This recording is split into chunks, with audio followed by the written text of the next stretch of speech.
écoutez Alger Chaîne 3, le journal.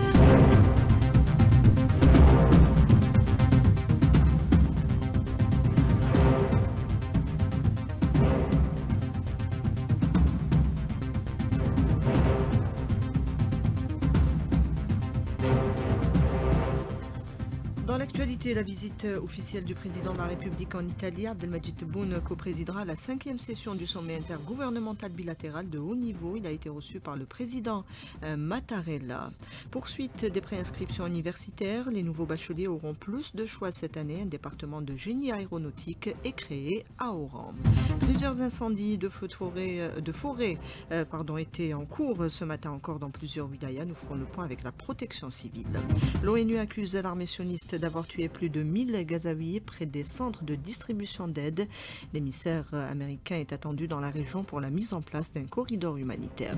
Pillage des ressources sahraouies, des organisations espagnoles dénoncent des étiquetages trompeurs de produits agricoles. Ambiance estivale, la ville côtière de Mostaganem enregistre une forte affluence et les balades en mer ont le vent en poupe.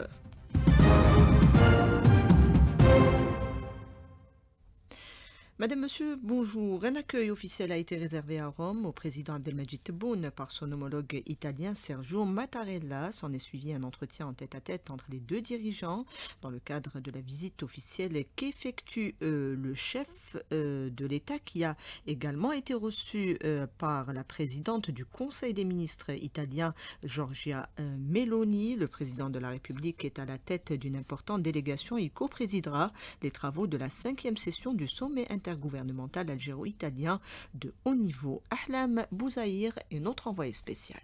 La visite officielle du président de la République en République d'Italie sera marquée par sa présidence du 5e sommet intergouvernemental de haut niveau algéro-italien, prévu ce mercredi dans la capitale Rome. Une visite qui reflète la profondeur et la solidarité des relations historiques entre les deux pays amis. Alger-Rome, un partenariat politique et économique fort qui connaît une dynamique importante portée par une volonté politique commune d'atteindre les plus hauts niveaux de coopération bilatérale. Ce sommet constituera une étape d'évaluation des décisions et résultats issus des visites intenses échangées au plus haut niveau entre les deux parties. Il est également attendu que cette rencontre aboutira à la signature de plusieurs accords dans différents domaines, notamment dans le secteur de l'énergie, l'Algérie étant le partenaire stratégique de Rome en matière d'approvisionnement en gaz. Cette visite sera aussi l'occasion d'élargir la coopération à des secteurs prometteurs tels que l'industrie, l'agroalimentaire,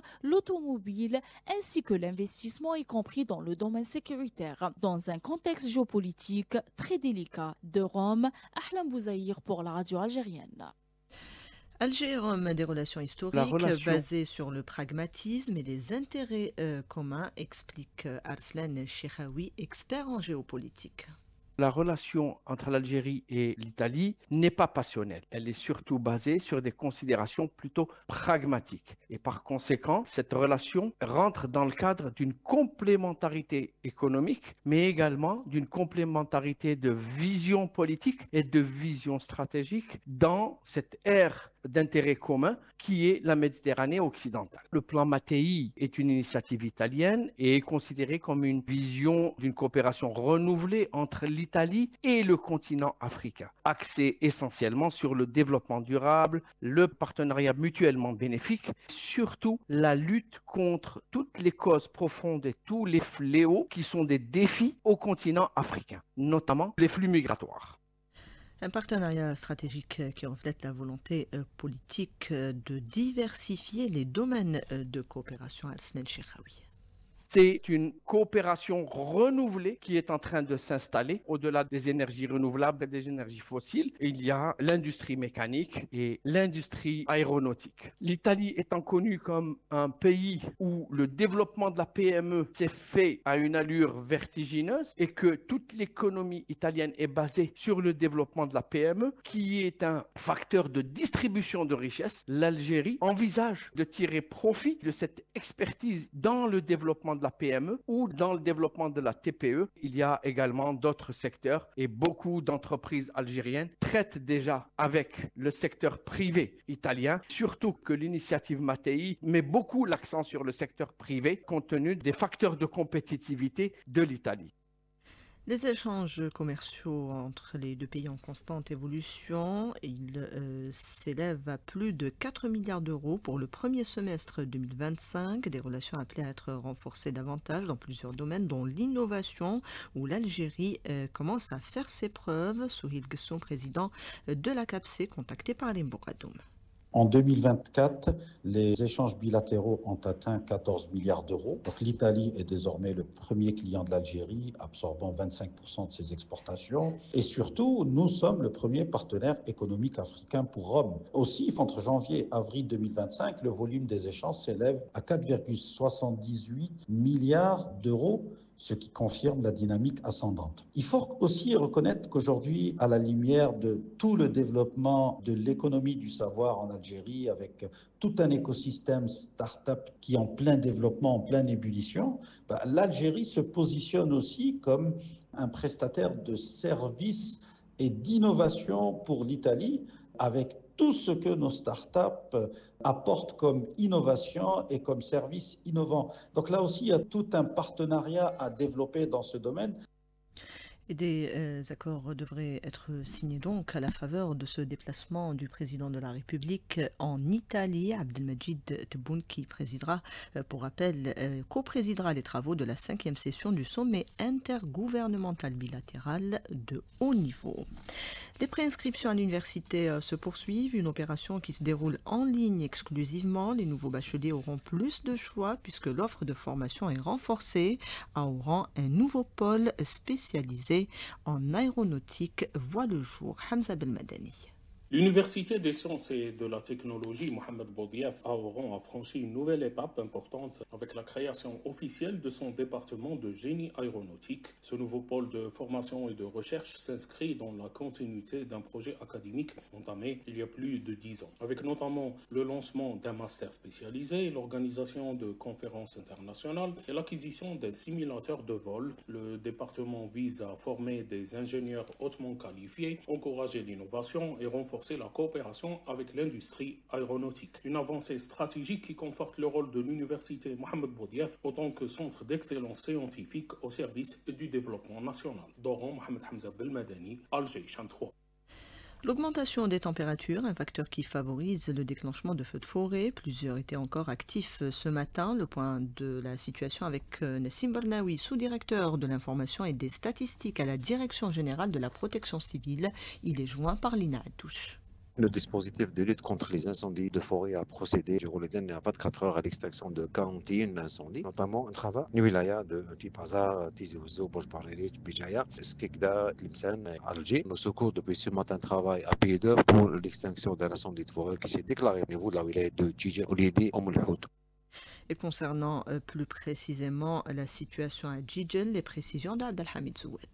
Un nouvel incendie s'est déclaré dans la région de Oumoulhout, dans la commune de Texena. Les opérations d'extinction sont en cours depuis 7h45. La chargée de communication de la protection civile à Djidja, capitaine Ahlam Boumala. La situation est sous contrôle et ne prête pas à l'inquiétude. Il est en effet courant que des incendies se déclenchent durant cette période de l'année en raison des conditions climatiques et des températures élevées. Comparativement aux années précédentes, le nombre d'incendies recensés cette année, ainsi que les superficies touchées, demeurent relativement faibles. Nous appelons les citoyens à faire preuve de vigilance et à suivre certaines consignes importantes afin de prévenir les départs de feu, notamment éviter de jeter des mégots en forêt ou sur les terres agricoles, ne pas allumer de feu en plein air et signaler immédiatement tout départ de feu à nos services ou à ceux des forêts. Djidjel, Abdelhamid Zouad, Alger, Chaîne 3.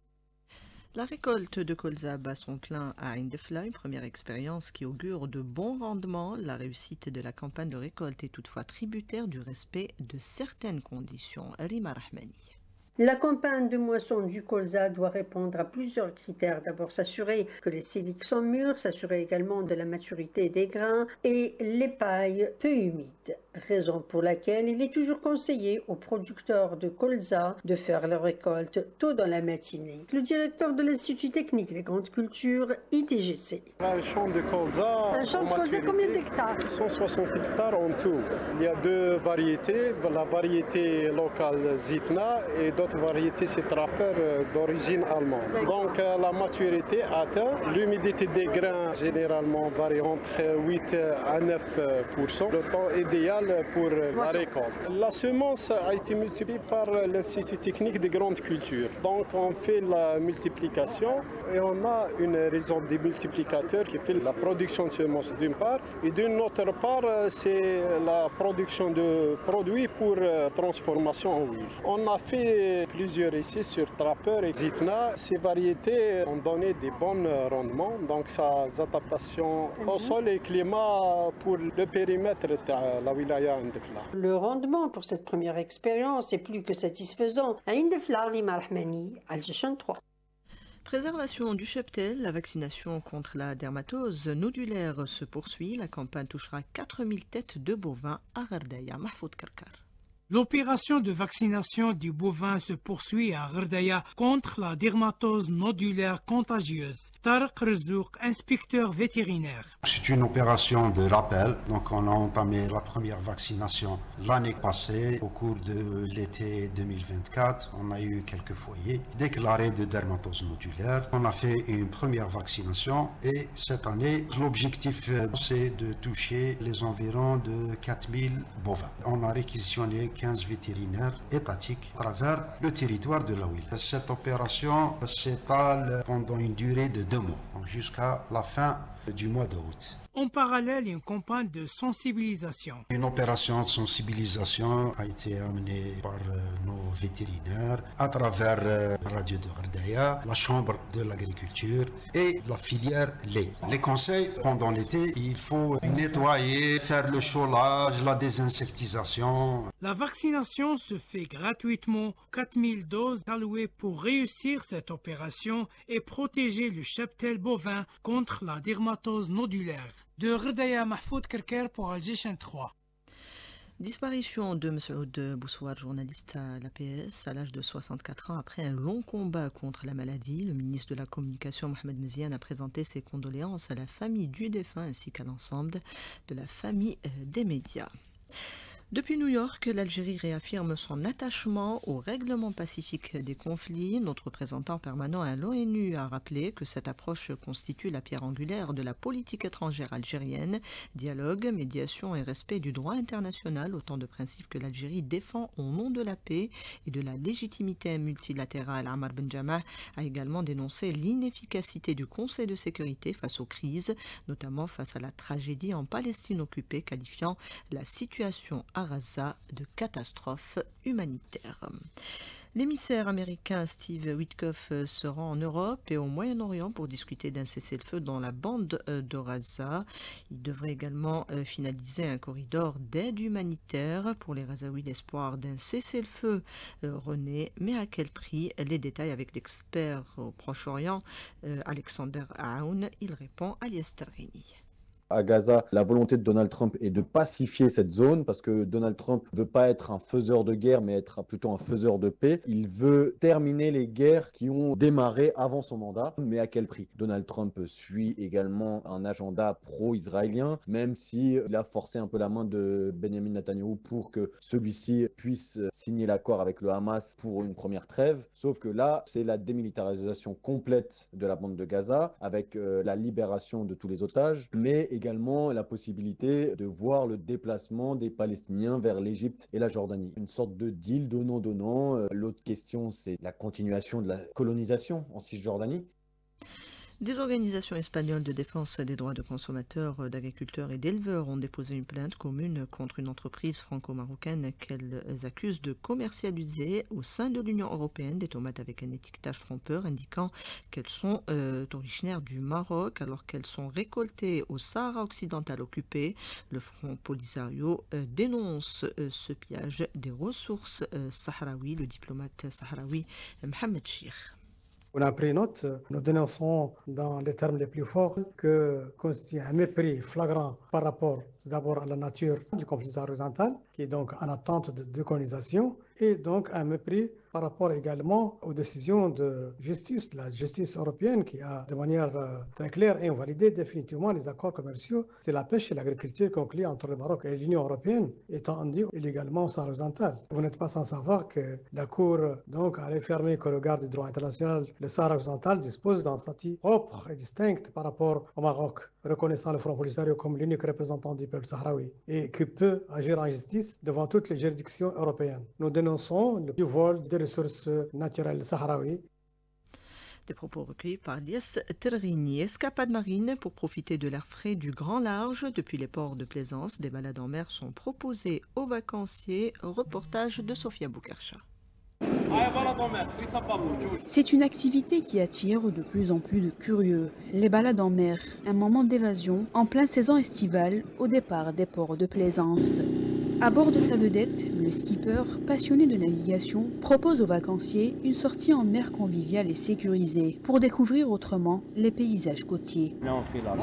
Nous proposons la location de bateaux pour permettre aux gens de faire des balades en mer vers la destination de leur choix. Ce sont des vedettes pouvant accueillir jusqu'à 6 ou 7 personnes. Les tarifs varient selon la destination. Ils vont généralement de 1000 à 3000 dinars, mais de manière standard, c'est 4000 dinars la demi-heure et jusqu'à 8000 dinars l'heure. Concernant la sécurité, nous fournissons tout le nécessaire, notamment les gilets de sauvetage. Je suis présent à bord pour accompagner des passagers et bien sûr pour piloter le bateau.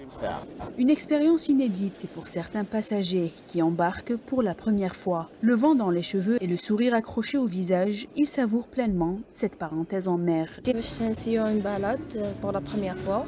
J'espère tous bien parce que moi j'ai déjà يروح بيتو ما يصير والو. Normalement 1000 دينار. ندير البلد avec mes copines. عندهم جوغ السيكوريتي تاعهم كاينه تاع من هاد الكوتي في لامير. يمدوا لنا هاد لي جيلي اون سي جامي كيما اليوم الحال راهو شويه مغيم بوغ لا سيكوريتي. يوجهنا يورينا كيفاش ديجا هو اللي يسوق هو اللي يعرف وين يكون الريح كاين وين ما كاش باش نيفيتيو. Des instants hors du temps, à quelques encablures seulement de la terre ferme. Et pour beaucoup, une seule envie, recommencer l'aventure dès que possible. Et la wilaya côtière de Mostaganem accueille de nombreux visiteurs cet été. Le constat de notre correspondante permanente, Yamina Hamdoud. Mostaganem, c'est un véritable coup de cœur pour ceux qui la découvrent. Des kilomètres de plage aux eaux cristallines, sans oublier l'accueil chaleureux de ses habitants. Nous avons tendu notre micro à quelques visiteurs et amoureux de la ville. جاي معسكر توريست جينا هنا مستغانم رانا هنا مكومبين صافي 4 جور ولا 5 جور لحد الان ما لقيناش حتى بروبليم من ناحيه الاسعار من ناحيه ترونسبور من ناحيه لي ريستورون. جينا من ولايه البليده واللي حاب يحوس ولا يجي لمسغانم وناسها طيبين طبيعه ما شاء الله تريا تحوس مسغانم طوب. نجي كل عام pour passer des vacances. J'aime beaucoup Mostar. C'est mon havre de paix, ma destination idéale. Ici, on respire l'air marin, on savoure l'instant présent et on repart toujours avec l'envie de revenir. De Mostaganem, Yamina Hamdoud pour Alger 3. Un mot de football, le coach des Aprim, Majid Bougaral, a dévoilé la liste des 26 joueurs retenus pour le championnat d'Afrique des Nations. L'Algérie affrontera l'Ouganda le 4 août à Kampala avant d'enchaîner contre l'Afrique du Sud, la Guinée et le Niger. Pour rappel, deux matchs amicaux au programme de la sélection nationale des locaux contre la République démocratique du Congo ont été annulés, décision prise par la fédération congolaise. Voilà qui termine cette édition réalisée par Selma Fegir et Redouane Siassi. Il y avait Imad à la console technique, Yassine au streaming et Tahar à la régie d'antenne. Tout de suite, la météo avec Hadjar Messaoudi.